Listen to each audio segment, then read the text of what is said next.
When we talk about rebellion in electronic music, we're usually talking about artists breaking a very specific set of rules. Like, it's almost mathematical in a way. Right, yeah. Like in the 1960s, you had avant-garde noise music, and that broke the rules of melody, you Yeah. know? It proved you didn't need a recognizable tune to create an emotional reaction. Absolutely. And then, I mean, you look at the 1980s, right? Industrial music comes along. Oh, yeah, bringing power tools into the studio. Exactly. Power tools, sheet metal, they basically broke the rules of instrumentation. Yeah. And then by the 1990s, genres like jungle and drum and bass, they just completely shattered the rules of rhythm. Yeah, pushing the tempo way past what a human drummer could ever comfortably play. Right. It's kind of, I mean, it's like walking into a house and just deciding to knock down a load-bearing wall just to see what happens to the living room. That is a perfect way to describe it. But today on this deep dive, we are looking into a genre that, it didn't just break the rules or knock down a wall. It basically attempted to destroy the very concept of structure entirely. Yeah, completely demolished the house. Right. Imagine music that routinely pushes past like 200 beats per minute, and it's chopping up classic drum solos into these microscopic stuttering fragments and then violently colliding them with heavy metal guitar screams and classical piano and then like anime voiceovers every 3 seconds. Which, on first listen, it just sounds like pure, unadulterated chaos. Totally. But we have this really fascinating column today from Monumental Movement Records, or MMR. It's titled, Why Breakcore is Suddenly Back. And it argues that this noise is actually the most accurate reflection of your brain on the internet today. And that's really the core of what we are unpacking today. We aren't just looking at the history of an aggressively chaotic music genre. We are, trying to uncover what its sudden, explosive global resurgence tells us about modern internet culture. Right, because it is everywhere right now. Exactly. The fact that this highly specific, hyper-fragmented music is suddenly resonating with a massive global audience, it reveals something profound about the information age. And fundamentally, how our brains are processing the relentless stream of digital media that we navigate every single day. Okay, let's unpack this. Because before we can really understand why this music is suddenly flooding your social media feeds, we need to understand what it actually is, mechanically speaking, and the intensely lawless physical spaces where it was first forged. Right, the origins are wild. So let's talk about the anatomy of breakcore. It's built on extreme sampling, specifically utilizing something called the amen break. Yeah, the amen break. I mean, it's arguably the most important 6 seconds in the history of electronic music. Wow, really? The most important? I'd say so, yeah. To understand breakcore, you really have to understand this one sample. It's basically a 4-bar drum solo performed by Gregory Sylvester Coleman. Okay. It's from a 1969 soul and funk track called Amen Brother by a group called the Winstons.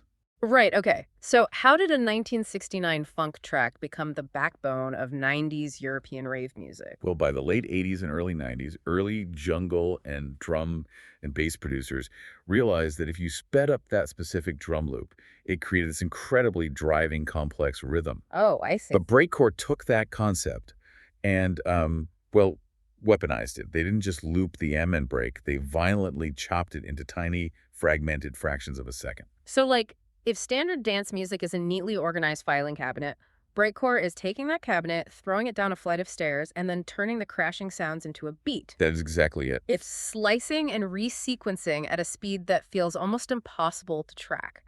And we have to remember the timeline here, right? This is happening in Europe around 1996, pulling from the fusion of hardcore techno and jungle. Yeah, the prototype sound is bubbling up around 96, and it's fully established in the underground by 1999. But how are they actually doing this physically? Because, I mean, they didn't have modern laptops with unlimited processing power back then. No, not at all. What's fascinating here is the sheer technical friction they were working against. In the mid to late 90s, producing this sound meant using hardware samplers, things like the early Akai MPCs. Okay, right. And these machines had incredibly limited memory, like sometimes literally just a few seconds of audio storage available on a floppy disk. Wait, really? A floppy disk? Yeah, a floppy disk. So producers had to manually pitch up the audio just to make the file smaller so they could save disk space. That sounds incredibly tedious. Oh, it was. And then they would slice the drum loop onto different physical pads and trigger them manually to create these erratic, stuttering patterns. They were basically pushing the physical limits of the microchips. Wow. And they were doing all of this to cloud these beats with anything they could find, like noise, classical music, random dialogue clips. Which honestly perfectly mirrors the physical spaces where this music was being played. Oh, absolutely. Because this wasn't happening in high-end nightclubs with, velvet ropes and bottle service. Breakcore grew out of underground clubs and illegal squat raves across places like Belgium, Germany, France, and the Netherlands. Right. And the physical environment absolutely dictated the sound. When you are occupying an abandoned warehouse illegally, the threat of the police shutting the party down at any minute, it completely shatters any sense of normal club etiquette. I can imagine. There is no commercial pressure whatsoever. There's no promoter telling the DJ, hey, play something accessible so people stay at the bar and buy drinks. Right. The MMR column actually highlights that these producers embedded heavily anti-capitalist and anti-establishment samples into the tracks. Yeah, they really did. And regardless of where you fall in the political spectrum, looking at it objectively, you can totally see how they were using the very fabric of the music as a vehicle for underground rebellion. It was just a complete rejection of the mainstream music industry in every possible way. Exactly. It was born in a space where destroying order was the entire point. The lack of a unified musical style wasn't a flaw in breakcore. Right. The lack of a unified style was the defining feature. Yeah. It was arguably the most free, most anarchic space in 1990s rave culture. You are taking aggressive, jagged rhythms and layering them with whatever political manifesto or obscure movie quote you want. That makes total sense. I mean, if you're in a lawless space, you make lawless music. Precisely. But okay, how did that specific localized European squat culture translate to a global audience? Yeah. Because we're moving from hardware samplers in abandoned warehouses in the 90s into the 2000s, where suddenly production moves almost entirely to software. Right, and this is a crucial pivot for the genre. It's a journey of massive digital democratization. Democratization, right? Yeah, because as we hit the 2000s, you didn't need a $3,000 hardware sampler anymore. You just needed a basic computer and some tracking software. Tracking software. Yeah, early software that allowed you to program music visually. But not like modern software. You were placing sound triggers on a vertically scrolling grid using like hexadecimal codes. So it looked more like the Matrix than a recording studio. Exactly. It was incredibly tedious, looking way more like a spreadsheet than a musical instrument. But it allowed for a level of microscopic control over audio slicing that the old hardware never ever could. Right. And then around 2003, the internet boom hits. Oh, They yeah. have MP3 sharing sites, music forums, peer-to-peer file sharing networks.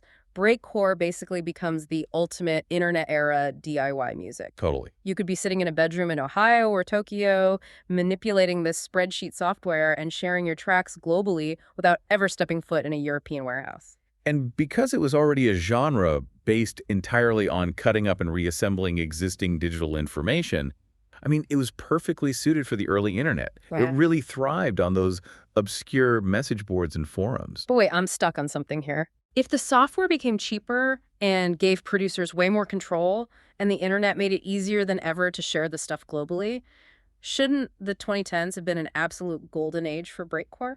You would think so, yeah. But the timeline in the MMR source says the genre effectively stagnated and went into deep hibernation during that decade.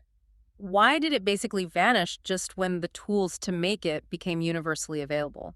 That's a great question. If we connect this to the bigger picture, the decline wasn't about the technology at all. It was about a massive shift in the global culture of electronic music. Okay, what do you mean? Well, yes, the internet democratized the creation of breakcore. But the 2010s saw the massive explosion of EDM, electronic dance music. Ah, right. That specific, highly commercial sound completely monopolized electronic music culture for an entire decade. Oh, the era of massive open-air outdoor festivals. The music was designed for tens of thousands of people in huge stadiums. Exactly. And consider the mechanics of a massive festival. To get 50,000 people to jump up and down in perfect unison, the music requires mass appeal structures. Like big buildups and simple drops. Yes. It relies heavily on tension and release, that classic predictable bass drop. And it usually sits in a very comfortable, steady 4/4 time signature. EDM was engineered from the ground up to be a collective, synchronized, euphoric experience. And breakcore is the exact polar opposite of that. The exact opposite. You can't have 50,000 people syncing up to a beat that completely changes its time signature, drops out into a classical piano interlude, and then throws in a distorted scream all within 10 seconds. No, you really can't. It's highly individualistic and, like, almost hostile to a massive crowd. It demands an intense level of active listening that a festival crowd simply isn't looking for. No. So breakcore just didn't fit into the commercial ecosystem at all. But it's important to note it didn't die. Because it was never reliant on major record labels or radio play to begin with, it didn't need commercial success to survive. It just retreated. It went back underground. Yeah. But it backed away from the physical world entirely and burrowed deep into the underground of the internet, waiting for global culture to catch up to its speed. Which brings us to the 2020s, where that hibernation ends abruptly. Very abruptly. The genre doesn't crawl back into underground clubs. It explodes onto entirely new digital platforms, and it's driven by this unexpected cultural crossover that, frankly, I don't think anybody saw coming. No, nobody. The 2020s revival is where breakcore pivots from being this niche piece of European music history into a genuine global phenomenon. And it found its perfect ecosystem in short-form video platforms, high-speed gaming culture, and anime. Okay, let's talk about that anime connection, because the MMR column highlights this heavily. We are talking about the globalization of otaku culture. Right. For those who might not be deep into it, otaku culture refers to people with highly obsessive interests, particularly in anime, manga, and video games. And this culture has massive, highly interconnected communities all over the internet. Huge community. And so modern breakcore producers started heavily sampling Japanese anime voiceovers and retro video game soundtracks. And mechanically speaking, it is a brilliant pairing. Really? How so? Well, if you look at the frequency spectrum, the heavy, chaotic drum breaks completely dominate the low and mid-range frequencies. Okay. So the high-pitched, often frantic dialogue of anime, or the 8-bit synthetic blips of vintage video games, they slice perfectly through that dense rhythmic chaos without muddying the mix. Oh, that makes total sense. Yeah, it creates a complete sonic overload that is somehow still incredibly crisp. And it's a visual match, too. Oh, definitely. You have these high-speed, unpredictable beats on the audio side, and they pair flawlessly with frantic, brightly colored video game montages or, like, rapidly edited, hyperkinetic anime clips on short-form video apps. It's basically a total sensory assault. The visual overload of modern internet content finally caught up to the auditory overload of breakcore. But here's where it gets really interesting. Okay. If the gritty 90s squat culture has effectively been hijacked by anime and gaming montages, does this mean modern breakcore has completely abandoned its anti-establishment roots? Are we just looking at a hollowed-out, memified version of the original rebellion? It's a very fair question, and honestly, it's a critique you hear a lot from purists of the genre who miss the old days. Right. But I argue that it hasn't abandoned its roots at all. Rather, the very definition of what constitutes the underground has fundamentally changed. Oh, I see. Yeah, like in 1996, the underground was a physical warehouse you illegally occupied. But today, physical space is heavily monitored and monetized. The true underground is now a digital space. So, by existing at this strange intersection of global anime and internet subcultures, it's still bypassing the mainstream music industry completely. Exactly. You still aren't going to hear an anime-sampled 220 BPM breakcore track on Top 40 radio No, or at a commercial EDM festival. definitely not. Precisely. It proves that the genre still thrives in the gaps of culture. The samples may have shifted from 1990s political speeches to Japanese vocal chops, but the spirit of existing completely outside the commercial rules remains totally intact. It's still a lawless environment. It's just happening in the digital ether. Which really leads us to the ultimate question of this whole deep dive and the core thesis of the MMR column. Yes. Why does the younger, digitally native generation feel so deeply, genuinely connected to a sound that a lot of older listeners might honestly just dismiss as absolute unlistenable noise? Because modern digital culture is quite literally a flood of information. The psychological reality of existing on the internet today is one of constant interruption, rapid context switching, and perpetual hyperstimulation. Think about how you experience the internet right now. Right. You open your phone, and as you scroll your feed, you are hit with a devastating news headline.